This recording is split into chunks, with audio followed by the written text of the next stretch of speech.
Israel launched coordinated airstrikes against Houthi-controlled targets in Yemen. Hodeidah, Ras Isa, Salif ports, and critically, the hijacked Galaxy leader Ro-Ro car carrier were hit at dawn.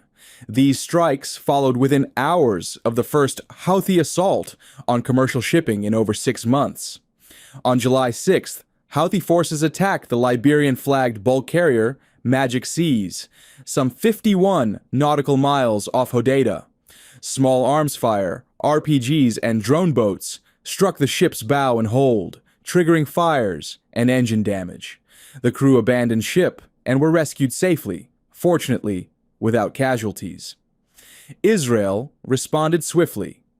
Defense Minister Israel Katz announced that the Israeli Defense Forces forcefully struck Houthi-linked targets, including the Galaxy leader, which was being used for terror activities. The IDF said the rebels had installed radar systems on board to track vessels in the Red Sea and facilitate terror operations.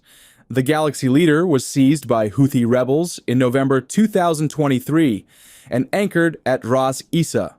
Owned by a Japanese firm and Bahamas flagged, it had already featured in prior US-UK strikes in March 2025. Israel maintains no Israelis were aboard. According to the IDF, the vessel was destroyed at Ras Isa. Strategically, Israel's strikes were more than tit for tat. Ports like Hodeidah and Ras Isa, and even the Ras Kantib power plant, have been used to receive Iranian-supplied arms. Israel, asserting that these facilities aided terrorism, has repeatedly struck them to curb Houthi maritime capabilities. This marks a notable escalation. In recent months, Israel has launched multiple air and naval strikes into Yemen.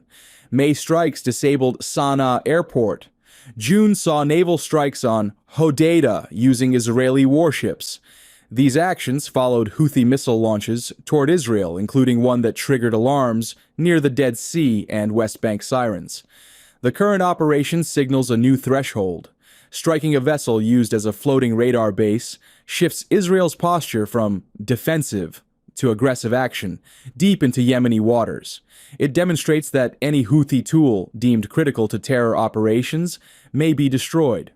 Defense Minister Katz emphasized that anyone who raises a hand against Israel will have it cut off. Historically, the Galaxy leader crew was released in January 2025 after being held hostage for 14 months following a Gaza-related ceasefire. That release eased tensions briefly, but the vessel remained under rebel control, and now its destruction closes a chapter. On the maritime side, the Magic Seas attack represents the first Houthi strike on commercial shipping since December 2024. Houthi representatives claimed it was retaliation in solidarity with Palestinians, but it also underscores the persistent threat to the global shipping lanes in the Red Sea, a strategic choke point. Iran's influence via the Axis of Resistance network amplifies this threat. Looking forward, Israel's aggressive posture, strikes on ports, power plants, a hijacked vessel, signals that the conflict will not remain constrained. Houthi counterfire is expected. Already, missiles were launched in response, though intercepted without casualties.